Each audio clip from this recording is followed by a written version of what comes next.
Shalom saudara yang terkasih dalam nama Tuhan kita Yesus Kristus. Mungkin banyak di antara kita pertanyaan-pertanyaan seputar ilmu-ilmu yang pernah kita dengar, entah itu dari cerita, entah itu dari pengalaman, atau entah itu kita pernah baca dari media. Berikut adalah beberapa pertanyaan-pertanyaan yang akan dijawab oleh Evangelis Dautoni yang berhubungan dengan ilmu dan juga yang berhubungan dengan kutuk keturunan. Kita akan dengarkan bagaimana penjelasan Evangelis Dautoni. Beliau adalah seorang dukun yang telah bertobat dan menjadi penginjil, mewartakan kabar baik bagi semua orang. Bagaimana penjelasan Evangelis Dautoni tentang moksa? Arti moksa itu menjadi kajiman manusia siluman.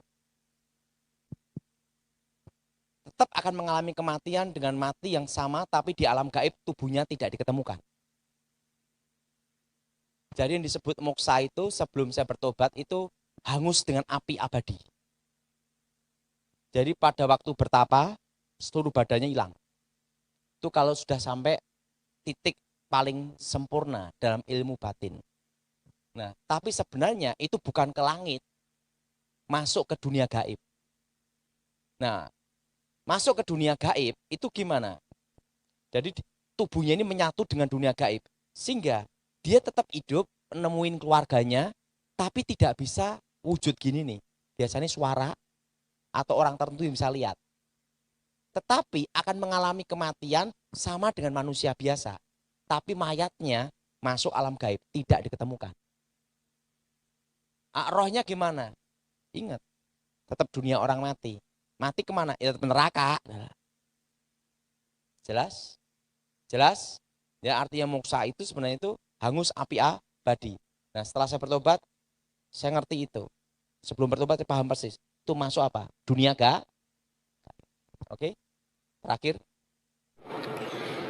Bagaimana penjelasan Evangelis Dautoni jika dari kakek buyut sudah belajar ilmu dan kakek adalah macan putih dan nenek buyut adalah ular putih, dan mereka memberikan ilmu itu kepada keturunannya, tetapi keturunannya tidak ada yang mau, dan untuk keturunannya ini pasti akan takut jika menerima kutukan-kutukan dari kakek dan nenek buyutnya.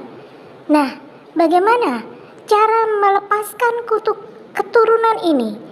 Kita akan dengarkan penjelasan dari Evangelis Dautoni. Nah, gini. Oke. Kutuk itu kalau dalam ilmu batin, ilmu gaib, mistik itu 7 keturunan. Arti 7 itu sempurna. Nah, tetapi kalau di Alkitab itu 3-4 generasi. Betul? Betul? Nah, kalau orang kakek nenek buyut kita terlibat kuasa setan, itu kutuknya sampai ke anak cucu generasi 3-4. Tapi kalau waktu generasi ketiga percaya Yesus bertobat, kutukannya yang bertobat ini lepas. Yang tidak bertobat tetap jalan. Nah, saya punya nenek. Saya ini bingung. Nenek saya ini masuk surga atau neraka? Saya bingung. Apakah dia terima Yesus atau nolak Yesus? Nenek saya sama dengan ini. Umur nenek saya ini adalah kebal sempurna dan ilmu anti api. Jadi dia itu, saya belum pernah melihat tokoh sakti yang tidur di atas api puluhan tahun. Saya baru melihat tuh nenek saya. Nenek saya guru, ini bambu lincah. Dia tidur di lincah itu dan di bawah itu api nyala. Waktu dia mau matinya susah. Seluruh tubuhnya sudah ada ulet-ulet. Tapi tidak bisa mati. Dia punya ilmu kebal sempurna. Bagian kakinya juga kebal. Kenapa kebal? Karena kakinya pincang satu, bagian kaki kirinya. Nah, dan tubuhnya ini ditusuk kerisnya bengkong. Dimasukkan ke dalam air, dia punya ilmu ngambang di atas air, ngambang. Makanya orang mati susah juga Orang takut mati juga banyak, orang yang mau mati juga susah, betul nggak? Itu nenek saya tuh mau mati aja susah. Adalah. Nah, sampai dikasih daun kelor, gale kelor, semua ilmu pantangan apapun dilakukan. Kebal api, kebal logam. Udah kebal logam, dia punya ilmu inti api, nyedot kekuatan api. Nah, suatu kali dia ngomong gini, Ton, kenapa ilmu kamu bisa lepas? Padahal kamu udah diwariskan semua ilmu. Saya karena bertobat percaya Tuhan Yesus. Dia ngomong ini, Ton, aku itu hanya mau mati. Kalau Yesusmu sakti, bisa bunuh aku percaya. Kalau gitu Nanek silakan tantang Yesus saja.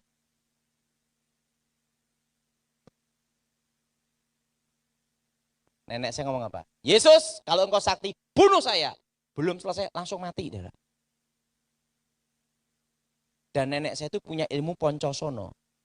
Tangan diputus, darah nitik tanah, nyatu lagi. Dibunuh, tek, tek, langsung bangkit hidup lagi. Yang layat bubar, betul? Itu ilmu poncosono dia. Jadi dia susah mati. Begitu letakkan, plek, tek, hidup lagi. Nah, setelah dia tantang Yesus, dia mati. Sampai sekarang tidak bangkit-bangkit. Masih di kuburan. Nah, sebelum saya akhiri, semangat hidup itu penting. Jadi kenapa nenek saya bisa mati? Gara-garanya gini. Waktu saya umur 9 tahun, saya ngelihat kakek saya ilmu putih, nenek saya ilmu hitam. Itu dua-duanya jago bela diri. Dan mereka itu bertarung setiap hari. Dan tidak ada yang kalah dan tidak ada yang menang. Misalnya, untung saya tidak gila loh, Dada. Kakek saya ngelatihan, harus gini, harus gini, harus gini. Nenek saya ngomong, enggak bisa, harus gini, gini. Ribut, bertarung, Dada. Bertarung. Bertahun-tahun bertarung terus.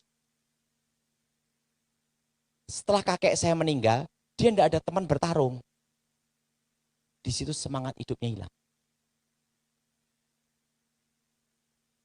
Dia ngelatih saya, itu seperti tidak ada semangat hidup. Dia ngomong gini, waktu kakekmu hidup, aku ingin kalahkan dia terus. Setelah dia mati, kenapa dia tidak hidup lagi? Loh, udah. Begitu semangatnya hidupnya itu hilang. Langsung dia jatuh sakit. Badan langsung kena ulet-ulet semua. Nah, di situ saya baru ngerti. Semangat itu penting. Apa saudara? Sangat penting. Wah dulu kalau diajar sama kakek nenek saya, aduh untung saya tidak mati. Bayangin, satu ngajar ini, satu ngajar ini. Kan beda. Karena apa? Nenek saya itu kan tendangannya hebat. Kakek saya kunciannya, pukulannya hebat. Dua-duanya bertarung terus setiap hari. Saya tidak pernah ngelihat pertarungan seperti itu. Pong, pong, pong, pong. Terus yang ngeliatin ini. Nah setelah itu kecapek sendiri baru mereka latihan. Dan latihannya apa? Terus. Makanya ilmu dua-duanya serap saya semua. Dan waktu itu dia ngomong sama saya. Setelah kakek saya meninggal. Untuk apa aku hidup? Maka dia minta mati. Jadi saudara. Hargailah keluarga saudara. Karena itulah yang membuat kita semangat untuk menuju masa depan. Betul? Betul? Dan kita harus percaya Tuhan. Dan yang kedua, hargai keluarga kita selama masih ada. Betul? Betul? Nah, mari kita bangkit berdiri saat ini.